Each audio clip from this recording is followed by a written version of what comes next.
நீ நெருப்பு என்று தெரிந்த பின்னும் உன்னை தொட துணிந்தேன் என்ன துணிச்சலடி.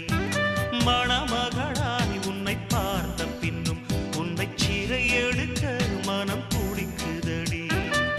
மரபு வேலிக்குள் நீ இருக்க மறக்க நினைக்கிறேன் முடியவில்லை.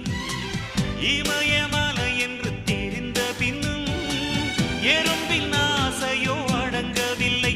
நீ வருவாயோ இல்லை மறைவாயோ? ஏ ஏ ஏ ஏ தன்னை தருவாயோ இல்லை கரைவாயோ? உன்னை பார்த்த பின்பு நானாக இல்லையே. என் நினைவு தெரிந்து நான் இது போல இல்லையே.